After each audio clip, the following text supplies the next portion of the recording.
Inselmulkom u nilqgħukom għal xandira diretta minn Pjazza Indipendenza il-Belt Victoria Għawdex. Se waslulkom il-quddisa solenni mmexxija mill-Isqof ta' Għawdex Anton Tewma fl-okkażjoni tat-tifkira devozzjonali ta' Marija Addolorata. Għalkemm f'diversi lokalitajiet f'Malta għalmenu żgur f'Għawdex kellha titħassar il-purċissjoni tad-Duluri minħabba it-temp xejn sabiħ il-lejla, ittieħdet id-deċiżjoni illi xorta issir din iċ-ċelebrazzjoni fuq barra fil-miftuħ fi Pjazza Indipendenza, il-pjazza prinċipali tal-Belt Victoria. Kif jagħmel kull sena, ir-Raj tad-Djoċesi jiċċelebra l-quddisa f'din l-okkażjoni tal-festa għażiża tad-Duluri flimkien mal-komunitajiet tal-Belt Victoria. Għalhekk nistednukom biex tinaqdu magħna għal dan il-mument ta' talb hekk kif ftit qegħdin noqorbu lejn il-jiem eżies tal-ġimgħa imqazza lil ħadd li ġej ħadd il-palm u bekk nagħtu bidu għall-isbaħ ġimgħa fil-ħajja liturġika tal-Knisja Kattolika. Għalkemm il-Knisja tiċċelebra il-festa liturġika ta' Marija Addolorata fil-15 ta' Settembru, hija drawwa tas-sew għażiża fost il-poplu tagħna illi ġimgħa eżatt qabel il-ġimgħa l-kbira iddawwar ħarsitha il-Knisja flimkien mal-poplu Malti Wawċi indawru ħarsitna fuq il-Verġni Mbierka illi taħt is-salib ta' bina kif jgħidilna l-Evanġelista kienet wieqfa mimlija fidi u tama f'bina Ġesu illi ftit biss wara propju il-ħadd ta' wara kellu joħroġ mid-dalma tal-qabar rebbieħ fuq il-mewt u fuq id-dnub. Imma dan il-jum fost niesna u aktar assoċjat ma' sentiment ta' tama qalb tbatija. Il-ħarsa tagħna fuq dillhom imnikta għal mewt ta' bina timla bil-faraġġ lill-familji tagħna, speċjalment il dawk fostna li għaddejjin minn xi forma jew oħra ta' tbatija. Ma' Marija, mara persuna umana bħalna illi Alla sejħilha sabiex tkun ibnu, aħna nħossuna tassew mhux weħidna fit-tbatija tagħna. Marija hija l-Omm għażiża illi tfarraġna u li tippreżentalna lil-bina Ġesu illi għalkemm hija tilqgħu mejjed fi ħdana imma taf diġà illi huwa wkoll ir-rebbieħ il-Glorjuż. Il-kor Ġeċesan taħt id-direzzjoni ta' Dorien Portelli sejjer janima din il-liturġija tal-lejla fi Pjazza Indipendenza bil-kant adattat għal dan iż-żmien tar-Randan u l-ġimgħa imqazza.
Għal din iċ-ċelebrazzjoni l-Isqof Anton Tewma huwa akkumpanjat minn diversi saċerdoti, iż-żewġ arċiprieti tal-parroċċi tal-Belt Victoria, Dun Joseph Kurmi, l-arċipriet tal-parroċċa ta' San George, u Monsignor Noel Saliba, l-arċipriet tal-parroċċa tal-Katedral, kif ukoll Patri Etienne Gilson, huwa l-gwardjan tal-Fraternità Franġiskana Konventwali tal-Belt Victoria.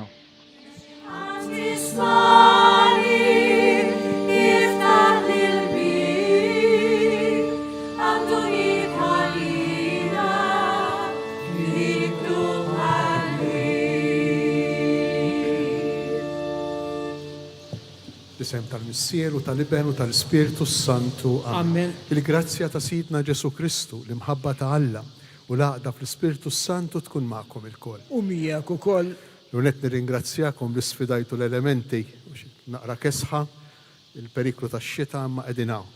U qegħdin hawn friġlejn Marija, impoġġu friġlejja lilna nfusna bid-duluri tagħna, bid-batijiet tagħna. Il-festa tal-lum mhix biss tal-Madonna, imma fuq kollox ta' kull wieħed u kull waħda minna. Għaxej fl-imħabba tagħha ta' tiġbor id-batija tagħna u tressaqa quddiem Ġesu biex nitħejjew tajjeb ħalli niċċelebraw kif jixraq din il-laqgħa tagħna flimkien u mal-mulej ejjew narfu n-nuqqasijiet tagħna u b'umiltà u b'sinċerità nitolbuh ikollu ħnina minna.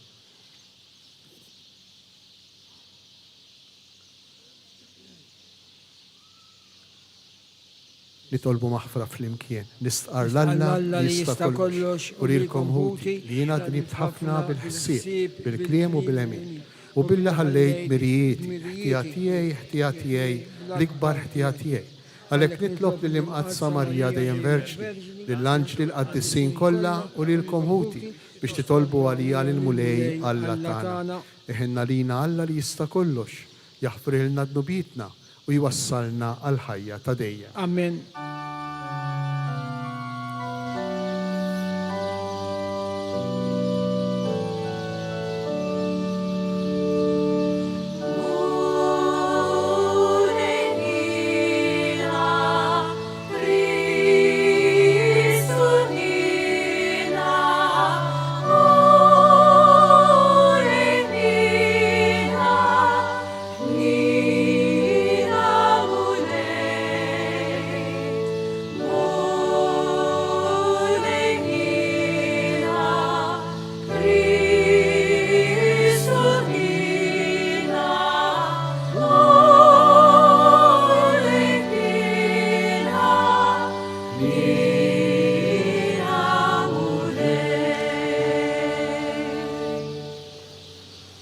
Nitolbu u Allajn trid li jom ibnek tiqaf ħdejh u tbati miegħu waqt li kien imdendel fuq is-salib. Żombla mittif sali l-uliedek kollha, il-frott ta' dan l-emil tal-aġeb u fit-tiba tiegħek katru dejjem aktar minn jum għal ieħor. Bibnek Ġesu Kristu Sidna li hu Alla u li miegħek jgħix fi saltan flimkien mal-Ispiritu Santu għal dejjem ta' dejjem.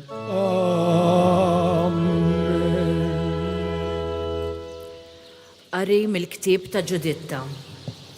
F'dawk il-jiem il-poplu kollu għal dan il-kliem baqa' mibluħ u baxxew rashom u bdew jaduraw lil Alla.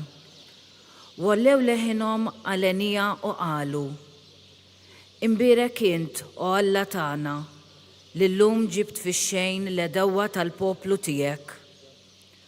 U Użija qalilha: Imbierka int, binti, minn Alla l-għoli, imbierka fost in-nisa kollha tad-dinja, u imbierek il-mulej Alla li jagħmel is-smawiet u l-art, li waslek biex qtajt ras il-kap tal-edewwa tagħna. It-tama li kellek ma tejbqat minn qalb il-bnedmin, huma jiftakru fil-qawwa ta' Alla. Jalla l-mulej jagħmel li dan ikun ta' tifħira għalik għal dejjem u jżurek kull ġid, għax int ma bżajtx għal ħajtek meta rajt li l-pajjiżna batut, imma ħriġt tilqa kontra r-rovina li kienet teddidna u bqajt mixja dritta fi triq ta' Alla tagħna. U l-poplu kollu wieġeb, Amen, Amen. Il-kelma tal-mulej.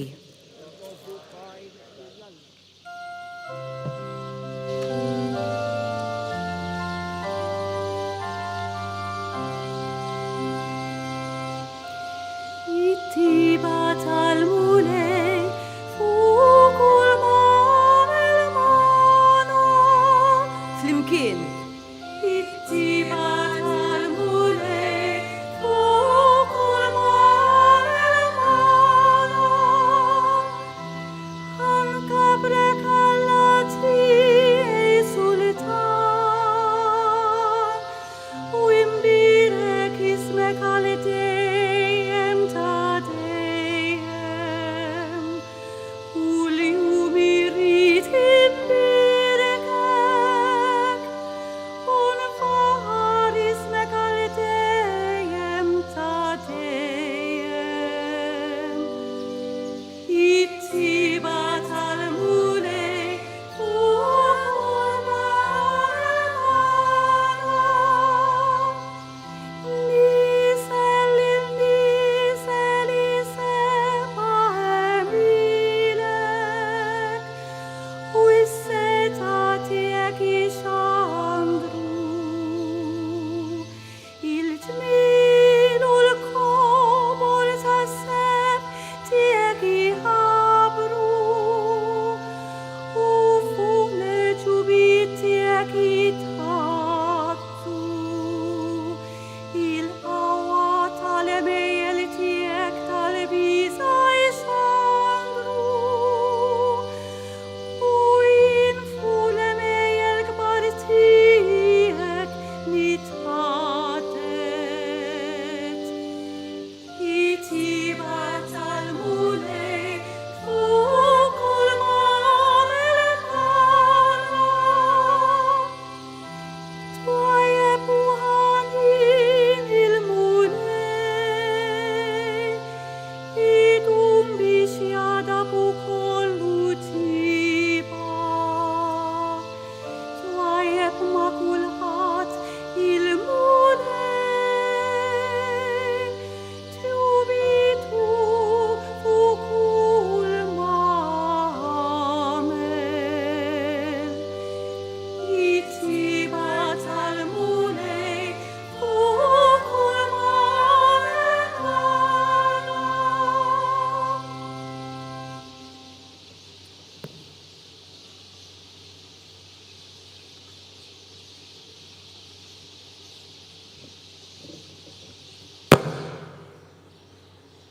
Qari mill-ittra lil Lut.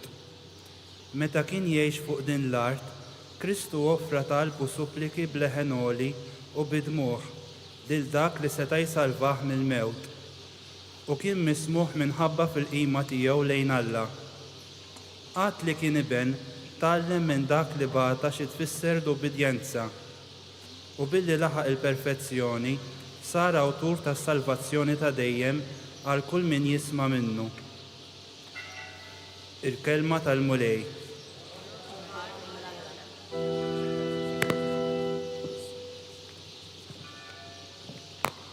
Jekk joġobkom nqumu bil-wifqa għas-sekwenza f'din l-okkażjoni. Wieqfa kienet imbikkija l-om dembina fid-dbatija fuq salib imdendel ta' din l-om il-qalb maqsuma f'dak l-imrar bluġieħ mitmuma nifet sejf in-niket kemm dbatija f'qalb muġuwa li madwejja li jifnuwa ħasset l-om minn birka. Xweġa ġardet u xkefrija meta ratu fid-dbatija l-om l-bina Alla. Qalb kull bniedem tħossalija lill-om Kristu u kemm tibħija x'inta raħ dil-ħasra. Min ma jħoxx id-dweja tagħha x'inta Kristu l-om jilmaħħa f'niket kbir ma bina. Għadnu bit tal-poplu l-ħati lil-ġesu jiratu jibati taħt iswad blaħnina.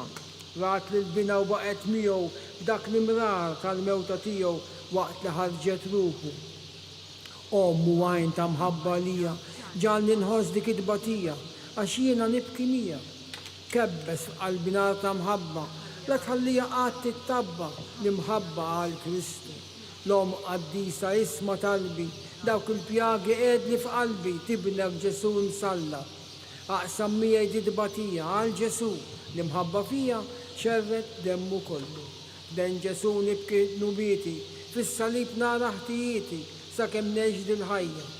Kemm nixtieq li nibqa' miegħek mas-salib u fid-dimoħ tiegħek nissieħeb minn qalbi. Verġni mbirka, om qalbina u li miegħi din il-ħnina biex inħoss l-indiema. Mewt Ġesu qiegħdi qudiemi, fuq il-pjagi jkun bisklimi u l-passjoni tiegħu. Ġalni nħoss il-pjagi fija, is-salib u kull dibatija u nissaffa b'demmu. Verġni mbirka jieqaf miegħi fjum il-ħaq biex fit-tmiem tiegħi fin-nar qatt nintilef. Bis-salib fit-treq u n-nisni u b'mewt ibnek om ħarisni żommni sħeħ fil-grazzja. Meta jmudda l-ġisem f'qajjar għamilin tlien nittajjar lejn is-seb tal-ġenna. Amen. Smajna hemmhekk is-sekwenza wara il-xandir tal-liturġija tal-kelma tal-ewwel u t-tieni qari flimkien ma' is-salm, sekwenza li tmur lura lejn is-seklu 13 attribwita lil Patri Franġiskan Jacobone da Todi. Is-salib ta' Ġesu kien hemm ommu imżejna bil-fidi, qawwija fit-tama u mħeġġa bin-nar tal-imħabba. U issa ejjew nisimgħu b'attenzjoni din is-silta mill-Vanġelu skont San Ġwan, silta qasira imma li tiġbor fiha din il-ġrajja ta' Marija Addolorata. Qari mill-Evanġelju imqaddes skont San Ġwan.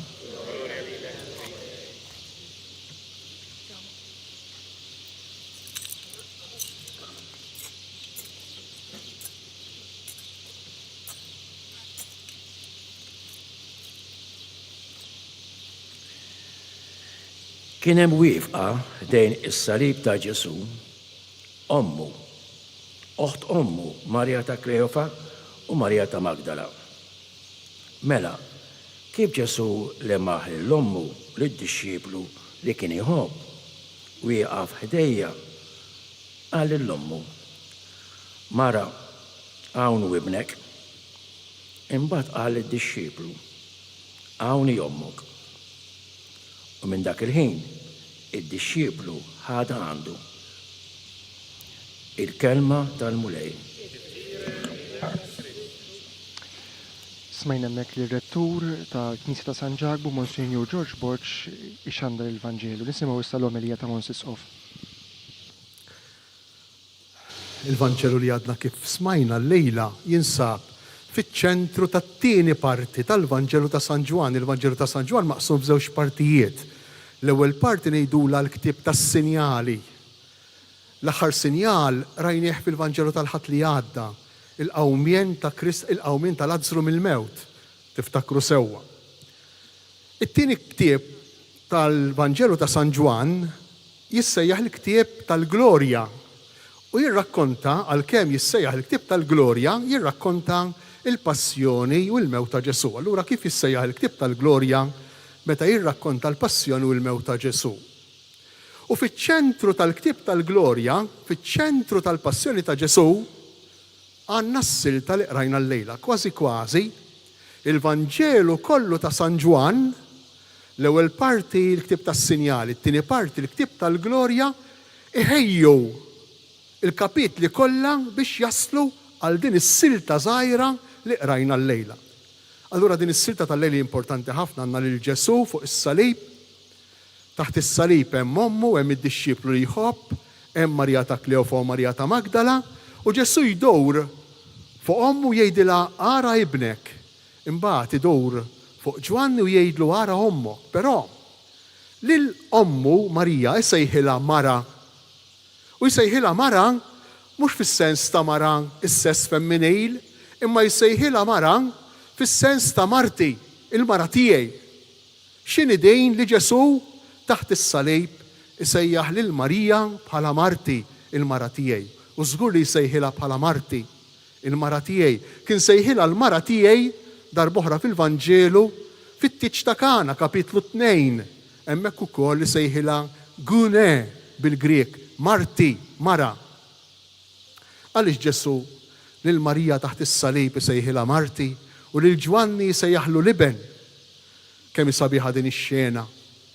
Għax hawnhekk propju għandna it-twelid tal-uliet il-ġodda, għandna il-familja il-ġdida ta' Alla, mibnija mhux iktar fuq ir-rabja, mhux iktar fuq id-dnub, mhux iktar fuq lejra bħalma kienet mibnija il-familja ta' Adam u Eva u Kajjin l-ewwel liben tagħhom, imma mibnija fuq il-maħfra, mibnija fuq l-imħabba, mibnija fuq il-ħniena, mibnija fuq il-paċenzja.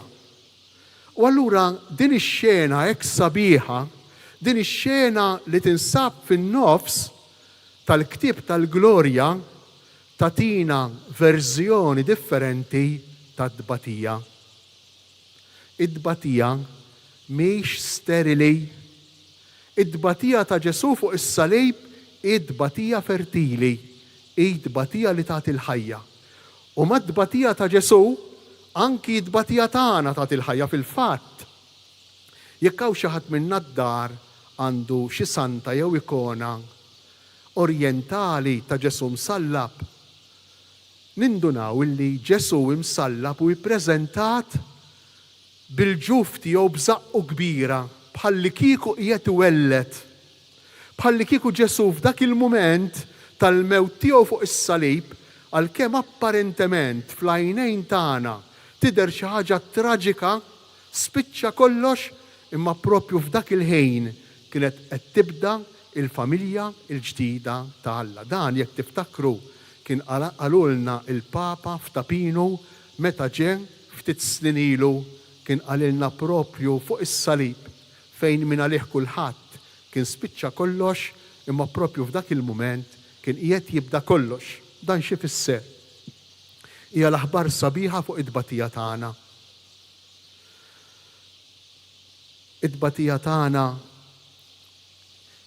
lilna kollha kemm aħna iġġielna inbaxxu rasna.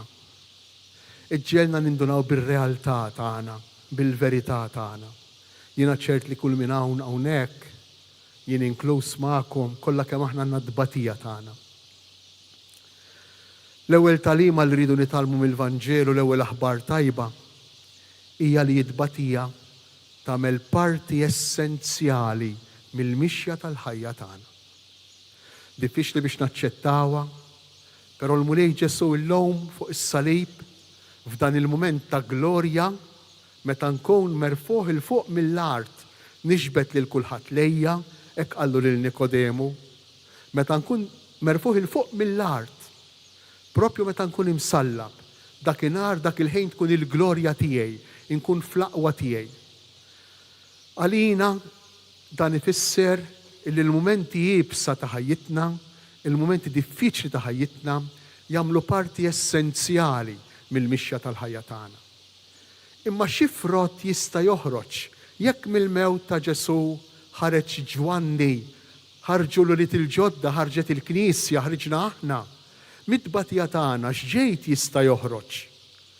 Hemm ġejt li ma narawhx, imma hemm ġid ieħor li narawh.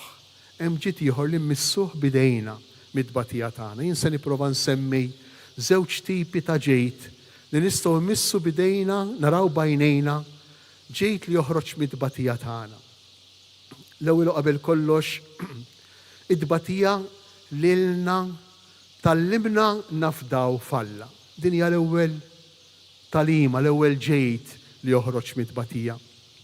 Id-dbatija jew titfana fid-disperazzjoni, jew titfana fir-rabja, kull kif inħarsu l-fuq, jew biex nisħtu, jew biex nitolbu. Jew biex immaqdru, biex ingergru, jew biex nitkarbu. Ħafna drabi jkunu mħaltin fl-imkien fid-dbatija tagħna. Imma d-dbatija mingħajr ma nindunaw, forsi ħafna drabi nindunaw id-dbatija terfalna rasna l-fuq.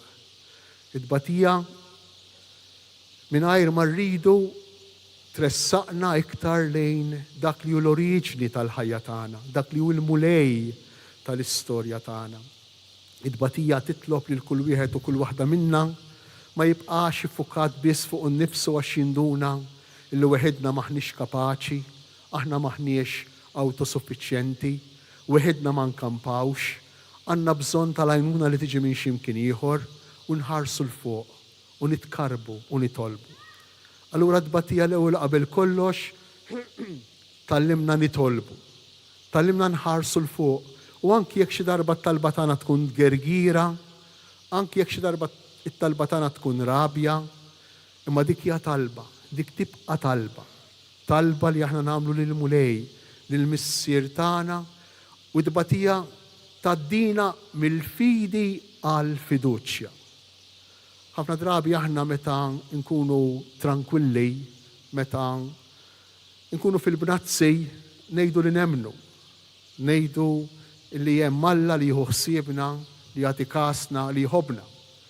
Imma hu fil-mument ta' dbatija li din il-fidi ssir esperjenza, li din il-fidi ssir fiduċja. U fil-mument ta' dbatija li aħna nistgħu tassew nintelqu fidejn Alla u nafdaw fih. Dan li qiegħed ngħid ġara lil Ġesu innifsu. Ftakru f'Ġesu fil-ġnien taż-żebbuġ. X'jagħmel Ġesu fil-ġnien taż-żebbuġ? Meta ġie konxju mid-dbatija tiegħu Ġesu, idur lejn il-missier u jgħidlu biet minni dan il-kalċi, imma mhux kif irrid jien, iżda kif trid int. L-ewwel ħaġa li jagħmel Ġesu kienet li jdur lejn il-missier. Bħalna Ġesu bata kull tip ta' dbatija. Bata dbatija fiżika. Naraw f'dawn il-ġranet fl-istatwi tagħna. Imbiċċer f'ġismu. Minn xhur ma' salib. Dbata dbatija mentali tal-moħħ tiegħu. Naraw fil-ġnien taż-żebbuġ jikkumbatti mentalment x'l-aħjar li jagħmel. Jikkumbatti t-tentazzjoni kemm tiġri f'ħajjitna lilna wkoll. Kif se nagħmel? Kultant insibuna qudiemna nsibu l-ħajt, ma nistgħux ninfdu, inħossuna fid-dlam lejn fejn se nimxu. Hija dbatija tal-moħħ tagħna. Imma hemm ukoll id-dbatija tal-qalb tagħna li ħass Ġesu. Id-dbatija tat-tradiment, id-dbatija taċ-ċaħda, id-dbatija tal-abbandon, id-dbatija tas-solitudni, id-dbatija tal-qalb. L-ikbar ħabib tiegħu almenu hekk ikkunsidrah fl-aħħar ikla, belli l-ħobs tiegħu fil-platt ma' Ġesu, l-ikbar ħabib tiegħu jitradih lil Ġesu. U dak li fdalu l-Knisja, dak li jagħmlu kap tal-Knisja, jiċħdu lil Ġesu. Provaw immaġinaw xi dbatija tal-qalb għadda minna Ġesu, xi dbatija tal-moħħ u dbatija tal-ġisem. U dan kollu lil Ġesu flok li anqal fih rabja u mibeda, anqal fih karba, talba lill-missier. Imma Ġesu wkoll fil-ġnien taż-żebbuġ għamel xi ħaġa oħra li hija tagħlima lina u niġu għat-tieni punt ta' x'tista' tagħmel id-dbatija fil-ħajja tagħna. Id-dbatija fil-ħajja tagħna tqarrabna lejn l-oħrajn. Mhux biss tqarrabna lejn Alla, imma tqarrabna lejn l-oħrajn. Spiss aħna ngħixu bl-illużjoni li m'għandna bżonn ħadd. Bl-illużjoni li aħna nistgħu nikkontrollaw kollox f'ħajjitna. Imma din l-illużjoni taqa' u taqa' malajr meta nibdew niltaqgħu mal-limiti tagħna. Id-dbatija tagħmilna umli kollha kemm aħna. Id-dbatija tallimna li għandna bżonn tal-oħrajn. Id-dbatija tallimna illi mhux skandlu li aħna nitolbu l-għajnuna. Mhix xi ħaġa ħażina li aħna nkunu fil-bżonn. Mhix xi ħaġa ħażina, mhux biss li ngħinu lil ħaddieħor, imma wkoll li naċċettaw l-għajnuna mingħand ħaddieħor. Id-dbatija fuq kollox tallimna biex noqogħdu attenti ħalli nkunu empatiċi, nippruvaw nidħlu fiż-żarbon ta' min qiegħed ibati mingħajr ma niġġudikaw. Kemm hu faċli għalina li niġġudikaw. Kemm hi xi ħaġa li tista' tagħmel ħsara u tista' żejt fid-dbatija meta mingħajr ma nkunu attenti għal persuni l-oħrajn, għal persuni ta' madwarna, niġġudikaw mhux biss l-email, imma niġġudikaw il-persuna. U ħafna drabi l-ġudizzi tagħna faċilment, anke l-ġudizzi tiegħi, faċilment jistgħu jkunu ġudizzi aġġiela, ġudizzi mingħajr ma nkunu riflettejna sewwa, mingħajr ma nkunu rajna sewwa, mingħajr ma nkunu flejna sewwa dak li qegħdin niġġudikaw. Imma niġġudikaw hekk skont kif smajna jew kif jagħmel kulħadd. Id-batija ġġelna biex inkunu attenti għal qalb tal-persuni kollha. Id-batija ġġelna b'mod speċjali inkunu attenti għal qalb ta' dawk li jistgħu jkunu vittmi ta' kull tip ta' abbuż morali, abbuż spiritwali, abbuż fiżiku, abbuż sesswali. Id-batija tgħinna nkunu attenti u attenti ħafna għal dawn il-vittmi. Għax xi drabi jista' jiġrilna li bil-ġudizzju tagħna waqt li nippruvaw nipproteġu lil dawn il-vittmi nkunu qegħdin inweġġgħu, nkunu qegħdin nagħmlu l-ħsara. Id-batija lilna iġġalna noqogħdu ħafna attenti u nirrispettaw ħafna l-persuna. Fl-istess waqt, ejjew nkunu sinċiri ma' nfusna. Meta xi ħadd ieħor jiġġudikana, meta xi ħadd ieħor jakkużana, l-ewwel u qabel kollox, wara r-reazzjoni ta' rabja li jista' jkollna fina, imma importanti li nieqfu u nirriflettu u ngħidu jista' jkun li l-ġudizzju tal-oħrajn ikun fih biċċa raġun. Jista' jkun li l-ġudizzju tal-oħrajn għandu jġelna nirriflettu, għandu jġelna naħsbu, għandu jġelna nidħlu iktar fil-fond ta' dak li aħna nkunu qegħdin nikkonsidraw u niġġudikaw. U b'dan il-mod allura mhux inkunu nattu jew naħbu, imma nkunu nikxfu, nkunu napprofondixxu, nkunu iżjed infittxu l-verità biex imbagħad il-ġudizzi tagħna u l-għażliet tagħna ikunu informati u ifformati. Il-Vanġelu tal-lum jallimna li fid-batija il-qalb tagħna għandha ssejr dejjem iktar mimlija ħniena, mimlija mħabba. Hekk inkunu nixbħu tassew lil Marija li kienet taħt is-salib, lil Marija li qadet sal-aħħar minuti, sal-aħħar momenti ħdejn bina Ġesu. Hekk aħna wkoll inkunu nirrispettaw lil Ġesu f'xulxejn. Kemm hu importanti li f'ħajjitna nagħmlu x'nagħmlu, ngħidu x'ngħidu, nippruvaw mhux inżidu id-batija ta' xulxejn, mhux inkabru id-batija ta' xulxejn, ma speċjali aħna bħala nsara, imma nippruvaw intaffu, nippruvaw inħennu, nippruvaw nissapportjaw inkunu spalla għal xulxejn. Il-mulej jatina bl-interċessjoni ta' Marija li mill-festa tal-lowm mhux biss inħallu f'riġlejja id-batija tagħna imma wkoll nagħmlu bħala inkunu ta' sapport għal xulxejn sal-aħħar. Smajna hemmhekk l-omelija ta' l-isqof ta' Għawdex Anton Tewma il-lejla fi tifkira devozzjonali ta' Marija Addolorata. Omelija li l-kliem meqjus tagħha nistgħu npoġġuh ukoll fil-kuntest ta' dak li smajna jingħad fil-medja f'dawn l-aħħar ġranet sabiex verament ikollna qalb u moħħ ta' bnedmin sħaħ bħalma kien Sidna Ġesu Kristu u ommu il-Verġni Marija. Sidna Ġesu ħanaqsmu magħha n-niket li qiegħda ġġarrab f'qalba. Aħna nitolbu l-Alla jagħtina l-grazzja li bħala nissieħbu fid-tbatijiet ta' bina ħantemmu dak li unieqes mill-passjoni tiegħu għal ġid tal-ġisem tiegħu li hu l-Knisja.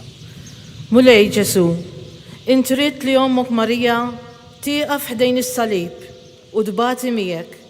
Għati li l-Knisja tiegħek li tissieħeb miegħek fid-tbatijiet tal-passjoni tiegħek biex miegħek ukoll ikollha sem fil-glorja tal-qawmien għal ħajja ta' dejjem. Nitolbu. Ismana nitolbu mulej. Mulej Ġesu, int rid li ommok Marija ħdejn is-salib iġġarrab weġġat kbar f'qalba tarak vittma tal-kefrija tal-bnedmin. Eħles mill-kefrija u kull xorta ta' vjolenza tant bnedmin li qed ibatu fid-dinja għal ġustizzja u l-verità. Nitolbu. Ismana nitolbu mulej. Mulej Ġesu, int rid li ommok Marija iġġarrab dwejja kbar tarak imsallab minħabba dnubiet il-bnedmin. Anqal qlub il-midinbin biex iqumu mill-miżerja li fija jinsabu u jersqu lejk niedma u sobiena jitolbuk maħfra u ħnina. Nitolbu. Ismana Smana nitolbu mulej. mulej. Mulej Ġesu, intrit li Ommok Marija wara t-tiġrib tal-passjoni tiegħek iġġarrab ferħ kbir tara kemm qajjem mill-imwiet. Qajjem għallena ta' dejjem lil ħutna l-mejtin li tul ħajjithom fid-dinja issieħbu ma' Ommok Marija fid-duluri tagħha. Nitolbu. Ismana nitolbu mulej. mulej. Mulej Ġesu, intrit li Ommok Marija tkun ħdejk intu dbati u tmut fuq is-salib għal-fidwa tagħna. Ħatkun magħna bħala l-aktar ħanina fit-tiġrib u l-hemm kollu li jiġi fuqna tul ħajjitna fid-dinja. Nitolbu. Ismana nitolbu mulej. mulej. Mulej Ġesu Kristu, ibn Alla l-ħaj, fuq is-salib intajtna lil Ommok Marija biex tkun omna, ħatiħu ħsiebna, aħna għaddejjin mill-widin mudlama ta' din id-dinja, biex naslu fil-merat ta' dejjem, inti li tgħix fis-saltan għal dejjem ta' dejjem. Amen. Ringrazzjawkom tal-ġabra li qed issir bħalissa li tmur brisk l-ispejjeż ta' din il-festa tagħna f'ġieħ id-dulur. Kantaw f'nimkien mill-kodba tal-kant in-numru 2, Kollni kemm jien.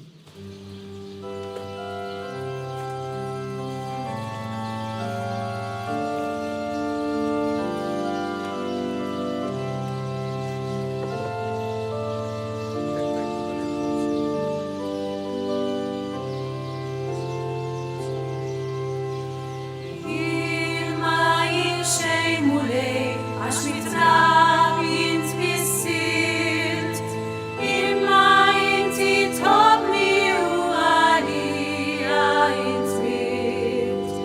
Taħt is-salib, nistabis jien mistqar tiegħek jien, kolli kemm jien. U b'idejja nitolbok bislitin qalbi, inħobbok imla din ħajti, mulejja tiegħek jien, kolli kemm jien. Mel-qalb tejja nħares lejk, o Ġesu, Nilma kemm jitxejken mingħajr saħħa ta' xejn. X'tista' nofrilek u din ħajti mulej tiegħek jien, kolli kemm jien. U b'idejja nitolbok mislitin qalbi, inħobbok imla din ħajti, mulejja tiegħek jien, kolli kemm jien. Itolbu ħuti biex is-sagrifiċċju tiegħi u tagħkom ikun joġob l-Alla l-Missier li jista' kollox. Jilqalmulej minn idejk is-sagrifiċċju għat-tifħir u l-glorja ta' ismu għal-ħtiġijiet tagħna u tal-Knisja mqazza kollha tiegħu. Għamel mulej li n-nar tal-Ispirtu Santu jisaffi l-offerta tagħna biex permezz tas-sakrifiċċju tal-artal li fih tissieħeb il-Verġni Omm Alla nubietna jitħassru u jinfetħilna l-bib tas-sema bi Kristu Sidna. Amen. Il-mulej magħkom. U miegħek ukoll. Nerfgħu qlubna l-fuq. Nerfgħuhom lejn il-mulej. Niżuħajr lill-mulej Alla tagħna. Hekk sewwa u hekk xira. Sewwa u xieraq tas-sew mulej missier qaddis Alla ta' dejjem li tista' kollox. Tajjeb u taġej tas-salvazzjoni tagħna li dejjem u kullimkien inroddulek ħajr bi Kristu Sidna.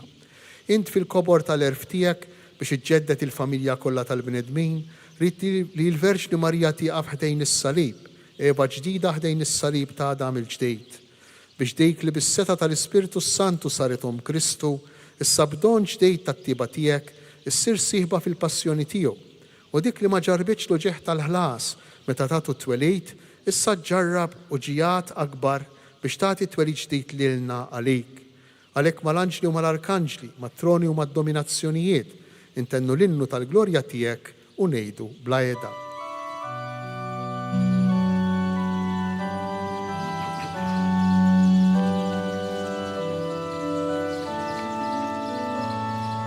Atis, atis, atis, mulejja Natale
għaddejs tassew int mulej inti lajn ta' kull qdusija.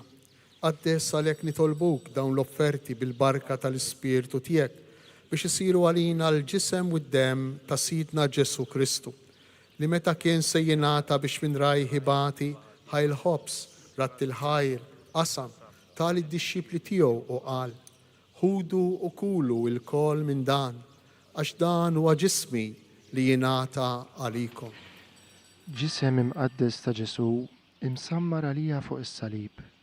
Jiena nħobbok u nadurak, Sinjur tiegħi u Alla tiegħi. Ekk ukoll wara li klaħ l-kalċi reġa' ratt il-ħajr tal id-dixxipli tiegħu u qal ħudu u xorbu minnu il-kol għax dan huwa l-kalċi ta' demmi tal-patt il-ġdid li jibqa' dejjem, id-dem li jixxerret għalikom u għall-bnedmin kollha għal maħfra ta' dnubiet. Għamlu dan b'tifkira tiegħi. Dem imqaddes ta' Ġesu imċarċar għalija fuq is-salib. Jiena nħobbok u nadurak, Sinjur tiegħi u Alla tiegħi.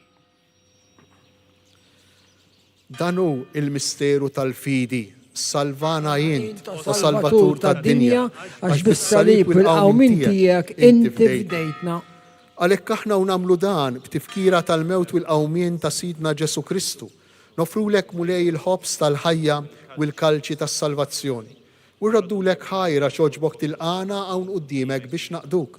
U miċ-ċokon tagħna nitolbu li l-Ispirtu Santu jaqadna f'ġisem wieħed lilna li nieħdu semm il-ġisem u d-dem ta' Kristu.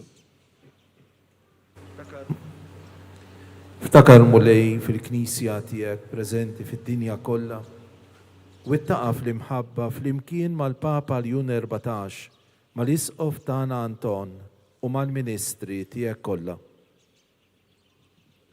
Ftakar ukoll fħutna li raqdu bit-tama tal-qawmien. Ftakar fil-mejtin kollha daħħalhom quddiemek fid-dawl tas-sebħ tiegħek. Ħenna lina l-koll nitolbuk u għati lilna wkoll il-wirt tal-ħajja ta' dejjem fl-imkien mal-Verġni mqazza u Malla Marija, San Ġusepp, l-Appostli, l-qaddisin kollha li jgħixu fil-ħbiberija tiegħek sa mill-bidu tad-dinja. Għamel li magħhom infaħruk u nsebħuk b'Ġesu Kristu ibnek. Bi Kristu, ma' Kristu, fi Kristu, jingħata lilek Alla missier li tista' kollox fl-imkien mal-Ispirtu Santu kull ġieħu glorja għal dejjem ta' dejjem. Amen. Ejjew nitolbu kif allimna u ridna nagħmlu li bentalla għas-salvazzjoni tagħna. Missirna li inti fis-smawiet jitqaddes ismek tiġi saltnata. Ikun li trid int kif fis-sema hekk da fl-art. Ħobsna ta' kuljum atina llum. Aħfrilna dnubitna bħalma naħfru lil min hu ħati għalina. Iddaħħalniex fit-tiġrib, isteħlisna mid-deni. Eħlisna nitolbuk mulej minn kull deni. Atina fit-tieba u l-ħnina tiegħek il-paċi fi żmienna biex inkunu ħielsa dejjem mitnub u mħarsa minn kull inkwiet. Aħna u nistennew u nittamaw lejna u l-miġja tas-Salvatur tagħna Ġesu Kristu. Għax tiegħek jassaltna l-qawwa u l-glorja għal dejjem. Mulej Ġesu Kristu li jett l-apostli tiegħek inħallilkom isliem natikom islim tiegħi. Tħarix lejn dnubietna. Iżda ħares lejn il-fidi tal-Knisja tiegħek. Għatija sliem u laqda li jintrid fija. Int li tgħix fis-saltan għal dejjem ta' dejjem. Amen. Il-paċi tal-mulej tkun dejjem magħkom. U miegħek ukoll. Għatu l-paċi lil xulxin. Amen.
danu il-ħaruf Talla, danu Ġesu li jerfa' fuq l-ħtija tagħna. Ħenjin aħna li aħna mistiedna għal din l-ikla tal-ħaruf. Mulej ma jistħolix li tidħol taħt is-saqaf tiegħi issa ejt ħejt kelma waħda u ruħi u tkun tiegħi infejqa. tisfa' mfejqa.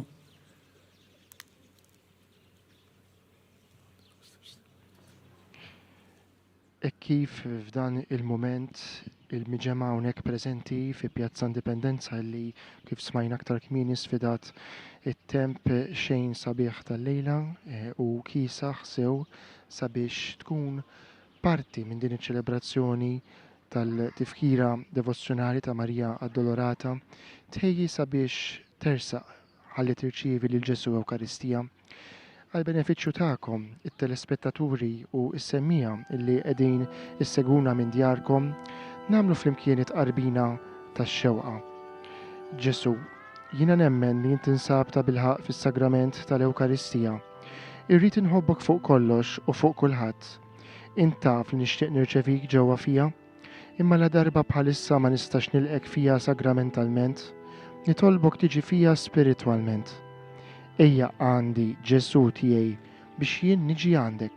Ħeġġiġni bl-imħabba lik biex f'ħajti u f'mewti jiena nemmen fik, nitma' fik u nibqa' nħobbok għal dejjem. Mas-salmista aktar kmieni tennejna ħankabrek Alla tiegħi Sultan u nbirek ismek għal dejjem ta' dejjem. Kuljum irrid inbirkek u nfaħħar ismek għal dejjem ta' dejjem. Ma' Marija illi fil-Magnificat tani is-setani għamel miegħi ħwejjeġ kbar, ejja waħna wkoll il-lejla infaħru lil mulej minkejja id-batija, it-tiġrib, il-persekuzzjoni, il-mulej huwa magħna u għall-qawwa tagħna kif kien il-qawwa ta' Ommu Marija hekk illi taħt is-salib tiegħu, is-salib ta' bina, hija baqgħet wieqfa sħiħa fil-fidi u fit-tama.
Infakrukom li dinja xandira diretta minn Pjazza Indipendenza fil-Belt Victoria Għawdex, fejn edin niċċelebraw bħala komunità ta' din il-belt ewlenija fil-Gżira Ewċija it-tifkira devozzjonali ta' Marija Addolorata.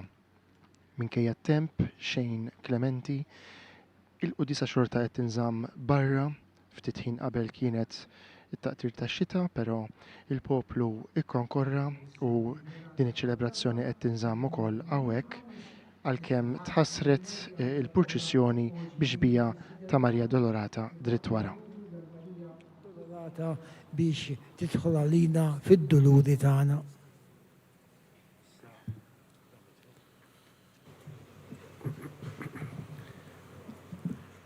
Hawnhekk nirringrazzjaw l-eċċellenza tiegħu ta' di ċelebrazzjoni sabiħa sa bħalma tafu għalmenu it-temp permettilna nagħmlu l-quddisa. Però l-proċessjoni mhux ħassir biex ma nissugrawx għal kollox. U għalhekk ringrazzaw kulħadd u ringrazzaw ukoll il-mulej li nnexxielna nagħmlu għalmenu di ċelebrazzjoni. Grazzi. Nitolbu. Ħares mulej lilna għaddejja tiegħek li tmajtna bis-sagrament tal-misteru tal-Għid. Aħna nagħmlu t-tifkira tal-Verġni Marija fin-niket tagħha. U għatina li jkollna sem mill-qawmien ta' Kristu mill-imwiet, aħna nerfgħu kuljum warajh is-salib tagħna u li jgħix wisaltan għal dejjem ta' dejjem. Amen. Nirringrazzjakom li kontu magħna minkejja l-kesħa, grazzi lil Dun George, grazzi lis-segreterija pastorali kif ukoll l-uffiċċju tal-komunikazzjoni li ħadu ħsieb jorganizzaw l-affarijiet loġistiċi, grazzi lil min ħaħsib is-sound, lil min ħaħsib id-dawl, lil min ħaħsib l-streaming. Grazzi wkoll lil dawk li segwewna, li qegħdin isegwuna minn fuq il-Facebook ta' Djoċesi tagħna. Nawguralkom minn qalbi lilkom ilkoll ġimgħa mqazza verament qaddisa. Din il-ġimgħa l-ikbar ġimgħa tagħna, il-ġimgħa li tagħti sens lil ħajjitna. Dbatija iwa, imma ma ninsewx li hemm lejt il-kbir li qajjimna l-koll ma' Kristu mill-mewt. Il-mulej magħkom. U miegħek ukoll. Iberikkom, iħariskom Alla li jista' kollox, il-Missier, l-Iben u l-Ispirtu Santu. Amen. Morru u għejxu fil-paċi ta' Kristu. Grazzi wkoll lil-kor tagħna li anima din is-serata sabiħa tal-lejla. Il-lejla tajjeb lil kulħadd.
Il-kor djoċesan ikanta dawn l-istrofi zbieħ li tant nisimgħu f'dawn il-ġranet, speċjalment f'dawn l-aħħar 7 tiem tas-settina tad-duluri, il-kant tal-Istabat Mater bil-Malti wieqfa kienet imbikkija.